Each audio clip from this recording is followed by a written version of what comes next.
Hi, good morning, everyone, or good day, good evening, wherever you are.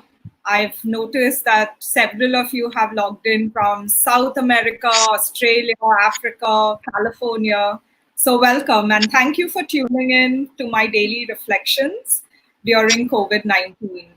And I hope you're staying positive. I hope you're staying at home because we are not yet in many places, even at the start of this peak.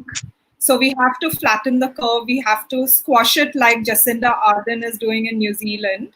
And during this time, we have to stay positive because it can be really difficult. And to help me stay positive, I have with me every day a friend who comes and shares, their daily reflections as well, what they are doing, how they are coping, what are they looking forward to, what keeps them sane. So today with me, I have a dear friend, Shaili Chopra. Good morning, Shaili. Welcome Hi, to my daily reflections. How thanks are very you? much. Well, I'm as good as one can be in the locked confines, but I have to say I'm thankful that we are all taking new and important measures to stay indoors. Yeah, so with work that has always been from home and two little children and the whole family now trying to use my office space, struggling and happy. So She the People has also been a work from home organization, much like Red Dot Foundation, right? Yes, we've always been a work from home organization. I've been working from home for close to 8.5 years. I like to say that we work in the cloud, which is really lovely to connect with people all over the world. And our contributors sit in close to 45 locations. So it's really different than, I suppose, feeling that you're trapped in four walls. Absolutely. So, a lot of people are struggling with the concept of work from home, and especially during this time where children don't have school, they have to stay at home, and usually it's the mom who has to look after the children. From your own personal experience, but also the broader experience, because your organization hears the stories of many women around India and maybe even abroad. So, can you help us decode what really is going on in many people's lives, especially women, now from the work from home scenario kicking in? So okay, let me talk about both those who are used to this and those who are just not. I have a lot of friends, and of course now through our community, a lot of people have been contributing on this subject in the last 45 days. Like how, right? And a large number of them are talking about how they've never undermined the importance of an office. To this extent, when they finally got back to working from home, they recognize the importance of going out to a space outside their home to be able to meet new people, to have a different air around you, to spend some time over coffee, brainstorming. For those who've been working from home, I think for them, the struggle is not so real from the point of view of adjusting to the idea of not having office colleagues or being able to talk like you and I are talking. This is normal for people who work out of the cloud. It's also very it's empowering for a lot of people who already work from home simply because they have their own space. They don't have commute time. They don't have to live up to what are what seem to be the frills of office requirements at some level. They dress as they please, and I think all of these things really do open up a more focus on creativity rather than leaving it to meeting the needs of a construct that you don't necessarily want to obey on a daily basis. I mean, certainly people who work from home dress up, right? Like, so when I was getting in for this call, I was getting ready, getting my lipstick on, getting dressed, wearing perfume. And my son goes, "Why are you wearing perfume?" I said, I do this for myself. I don't do Yes. this uh, for whether or not my viewers or people I'm talking to are able to well have me around them, or none of that. So I think it's interesting because women are both struggling as well as dealing with the massive change that's coming upon themselves. Not to miss that somebody who's already working from home, the biggest change for them is to have the whole family in the house. I think one of the big pluses of working from home is that when the entire house is empty, you have your mental space, your creative space pretty neatly marked. Those are getting intruded at this point. Wi-Fi is shareable. That's another reality. Bandwidth is in high demand, and you're sharing your Wi-Fi with practically everybody at this moment to, to essentially partake. So yeah, so I think there's a bit of both. So, how are you? What are the tips you can give that you are employing and probably has worked for you, where you can separate some of these spaces? So whether it's your creative time or your me time, or even your family time. So actually, I'll first give out some tips on how to ace your working from home activity. I think aside of some of the ones that are more obvious about wanting to, sort of set a routine and spend more time focusing on how you sort of clean up for your office time or your work time. I think some of the other things that really work for a work from home is to compartmentalize your head into chunks of productive time. I wouldn't say one needs to do like a, every top of half hour, top of every hour kind of workflow timetable, but it's very useful to be very clear about the chunks of time that you can find with yourself and your laptop or whatever else you're using to work by carving out that space. The way I do it is, especially because I have two really small kids, is that I pick up certain times of the day when I am decisively working to spend that time with them. One of such times is lunch. Another time is early in the morning when I'm reading them a large number of books, or in the evening when I'm doing Lego with them, or something like that, right?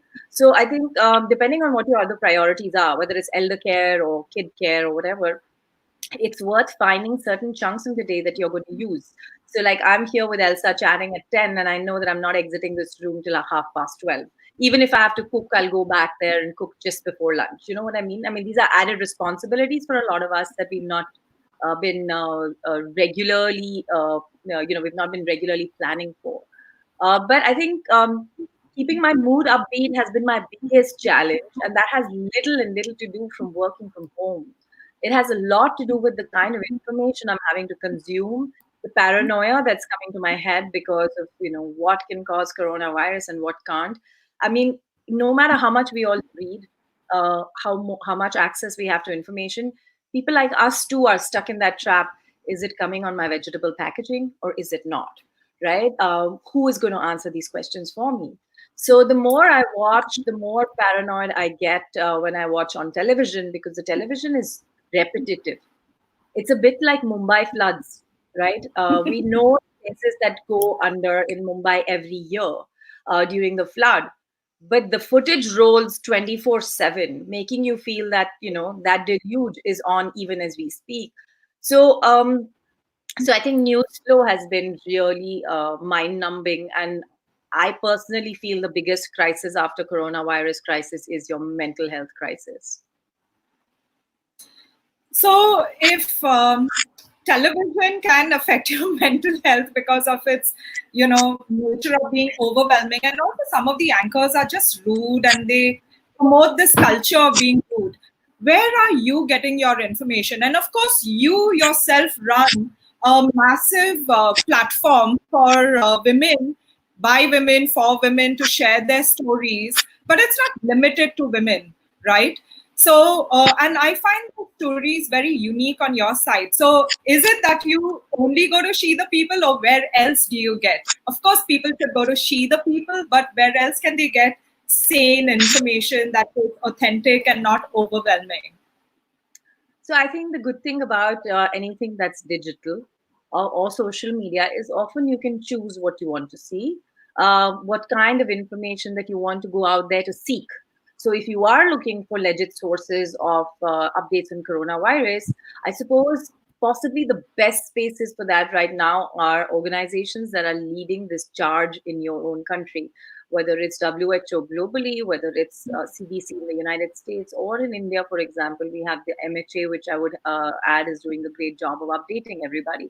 Also, I think the only relevant information to me are the updates that are happening daily, pretty much in every state, country, including India, on what is the status of this, where the government comes out and speaks. I mean, kudos to the government for speaking up this much. They are thankfully making some of those ridiculous anchors pretty redundant, because you don't want somebody to just rake up a conversation for the sake of it, because they do have those TRPs on 9 p.m.s to show. So I think that's one. Two, I think we have the choice of making the choice of what we want to read now. And that is an opportunity for different people to go out there and read materially important things, even if it is linked with the crisis. I don't suggest in any sort of way that reading anything about the crisis isn't appropriate. I just feel that there are so many other things we have to grapple with. What's coming after? What's happening with the economy? What happens to individual and collective lifestyles? What happens to community work? What happens to just being mothers, sending kids to school? I think tragically, I don't see a single television channel raising the matter on any of this. I mean, Arvind Kejriwal went out and did a town hall on parenting. It takes a minister to think this, but no television channel has woken up to the need to talk about this. Nobody's talking about work from home opportunities. So I find that television in India, and I haven't done enough television watching in the United States or other parts of the world as of now, but I imagine we have similar platforms everywhere, which are just sort of extrapolating a lot and sort of spelling out doomsday scenarios. I'm a true believer in the ability of humanity to bounce back. History stands, testimony of what has happened, whether it's world wars or flus or whatever else. Even if this gets much worse, I think how we come out of it is very important. And so for me, this whole activity is to go out there and get information. So, you talked about Keep the People as an example. What is it that we are doing to not do what most other channels are doing? That's my daily objective, right?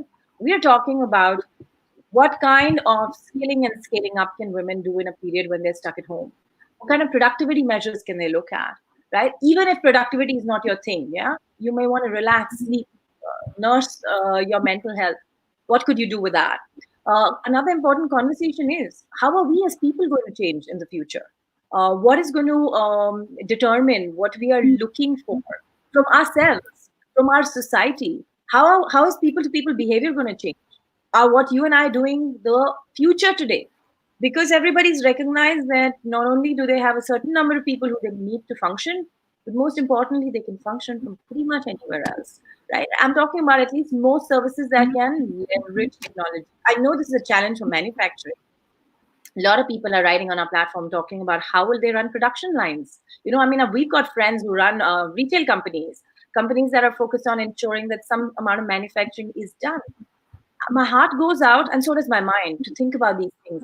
So I think, this lockdown is a great opportunity to think out of the box and think about ourselves as people. Now, will we be less materialistic when we come out of this? I mean, things are exploding in my head, and I imagine it is for others too. This is really cool. The lockdown is a great opportunity to think out of the box and be creative. One of the things that I've noticed, and you too, we've spoken about it, is that women are often left behind. Take, for example, the same TV channel who are, constantly talking about this and highlighting the negative aspects. I find it very depressing. They tend to focus more on the negative and not only on the positive, and have a balanced reporting. But I've noticed there's an uptake of all these males only on the panels, like as though there are no women experts around. Can you share a little bit about the work that you've been doing? Because you've done a series of women, you profile a lot of women constantly, right? And certainly these people can do more about getting women on their panels. Yeah, so I think, let's look at these things in a few different contexts. So to begin with, what you said about manners, right? Just a few days ago, I was tweeting about this, and I continue to feel very strongly that in a country where we produce at least 10 if not more, right? I'm talking about 10 world-class female virologists. We've got channels that are only giving airtime to doctors and virologists who are men. Um, Very easy for somebody to just say, come on, don't get the gender card in this conversation. You know, stuff that I hear all the time on Twitter. Why should this not be the case? There is crisis every day. The way today women are managing this crisis, there are enough statistics, enough reports to show not only are they doing this by doing double the work they do, work at work and work at home, caregiving, they're also giving up their private spaces because now they have brothers, husbands, uncles, aunts, father-in-laws, fathers to give their office spaces to. They have challenges from the point of view that today women have the entire family for which they have to cook and sweep and mop. They were not doing this before. So I think, you've got so much happening, and yet you've got India's first coronavirus test kit that has brought down many days of testing into a few hours, done by a young woman in Pune, Meenal Bhosale. Where are these people? Why is it that it took a Shida People or a BBC to highlight what they were doing, and then most of the other channels woke up to it, right? I think it's really tragic that whether it's crisis, whether it's wars, whether it's any kind of sort of above normal scenarios, we just forget to count the women into that conversation. And are we forgetting? We are soon going to be talking about a pre-corona era and a post-corona era. This, to the world, is very much going to be a milestone of history. And even as we write the history in present, we are leaving our women behind. This is why so many women have not been part of history in the past. The least we can do is change our present so that the history of the future is not the way it was before. But I think tragically, we've not seen that. And I feel that, when people criticize me or many of us for raising gender issues at times like this is the basic way by which a male bastion can completely cover up for anything that women stand for. I mean, we are already talking about domestic abuse cases in India doubling from normal in the last 3 months. I was reading just this morning about child abuse and how that conversation isn't happening. The rise in porn viewership because porn sites are offering free subscriptions, right? I mean, we have so many reasons to get concerned at this point about important issues. And what makes it worse, as our common friend Rashmi Tiwari was saying in an article on She the People, that community workers, social workers, have zero access to be able to offer the services right now that they've been used to offering to all those in need. We are at the brink of many other crises aside of the coronavirus crisis right now. That's so true because we ourselves at Red Dot, we have community work in 3 locations, Satara, Pune and Delhi. And we are not able to go out into the community. It's impossible. We can't get a pass made. And of course, the other thing is, even if we wanted to do the community work, you need the passes. And second is making sure that the staff are all safe. Anyway, what you said earlier, there is reason to be angry. And that was your TEDx Warsaw talk as well as your TED-style talk at Stanford Center for Democracy, Development and the Rule of Law. Let her be angry. I encourage all of you to watch Shaili's talk. In that, you also spoke about, us being 50% of the world's population, and yet in normal times we get left behind. So then imagine during a crisis, you're completely left behind. And in a post-corona scenario, I do believe women will have a huge role to play. How do you see She the People being one of those facilitators? For us, the platform She the People isn't just a platform, it's a movement. It's a movement for change of access and ability of women to speak up, or if they want to choose to stay silent, then highlight why they're staying silent. For us, I think it's really critical to be both angry as well as positive to bring that change. As you pointed out, my TEDx talk at Versova, with you guys was about let her be angry, because most of the time women spend their time hiding and internalizing or bottling up their anger. This anger is truly a force of change, and we've got to start waking up to that. None of the world's large, sort of, whether it's crisis or wars or just revolutions, have happened by people smiling together and holding hands. I really wish that world would come to exist, but that's a fact. It doesn't. Whether it's about the tax on sanitary napkins in India, when women got together, raised their voice, and showcased their anger, that's when they finally got that tax out there, right? So I think it's really important to raise our voices, raise our collective and individual voices. It's also very important to have more and more conversation on a national scale, which has been the aim of She the People, which is now practically followed by every influencer and minister in the country. So I'm glad that we're able to make some recognition for policymakers and politicians to see the kind of movement, the kind of conversation that women are, driving.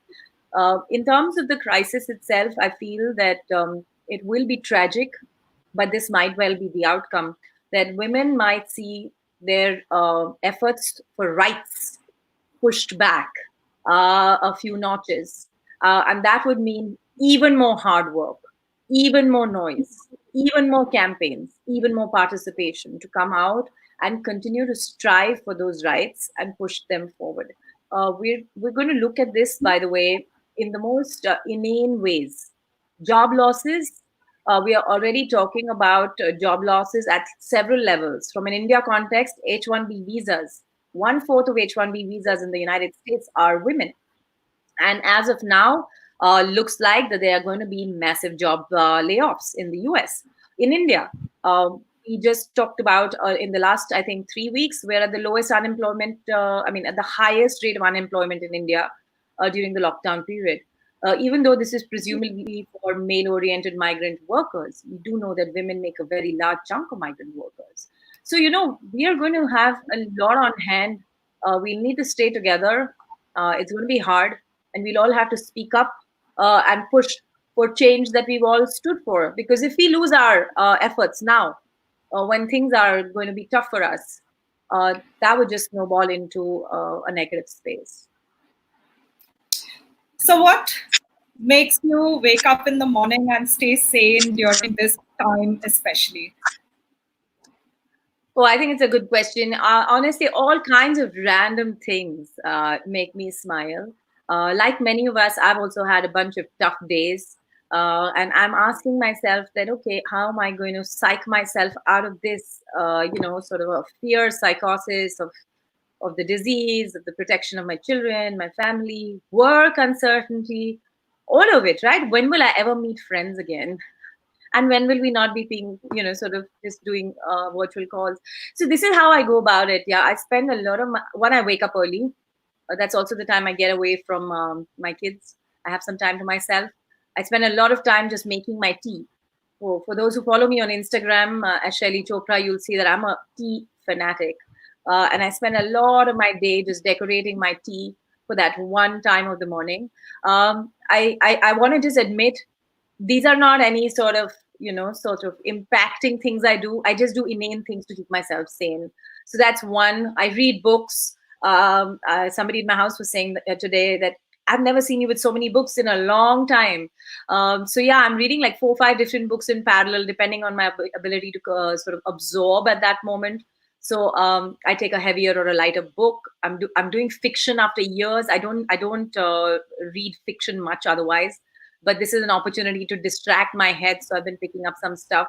I also do Lego. I know that a lot of people associate the idea of Lego with kids, but I'm very happy to admit that I often don't mind seeing myself create something out of Lego by myself. Feel like I'm going back to being a kid. Yeah, and of course, then I can work out, which is mopping and sweeping, and I do cook in the house, sharing the burden. I do have a partner who's very progressive, so he basically does equal parenting and equal cooking, so that's helpful. So I'm not alone in it. But yeah, I think routine hasn't looked so rosy in a long time. And you make pickle when you're stressed, right? That's what I I read. have, oh God, that's true. Oh God, now it's public. I do make pickle when I'm stressed. I make it like in the middle of the night. So the other day I made amla pickle because amla or gooseberry, which is like the sour fruit, is so popular in India, and I just thought that we need to boost our immunity. Constantly talking about what to do to boost immunity. So yeah, I made that. I haven't yet posted on that. So yeah, but like I haven't. So that's one. These days, if you're hungry for anything sweet, you can't really walk out. So I was reading about the surge in Google searches on how do I make my own bread. I think I'm very close to typing that in too. Yeah, we are all learning new skills. We are. Well, yeah, Shaili, thank you so much for chatting with me. This has been really interesting. We can go on and on and on, but we're trying to keep it nice and sweet and short. But have a wonderful day. Thank you. And I'm going to follow you. I think I already follow you on Instagram, but it's a social media channel that I'm not very, proficient at. So I have to use this time to maybe up my skills over there. So I'm going to check out your pickle and your tea posts. But thank you so much for joining us this morning and sharing your thoughts with us. Thanks a bunch, Elsa. Stay well, stay in, and more power to Safe City and you guys. Thank you. And for the rest of you, please join me tomorrow at 10 a.m. with Rotary Peace Fellow Rukmini Iyer. Thank you.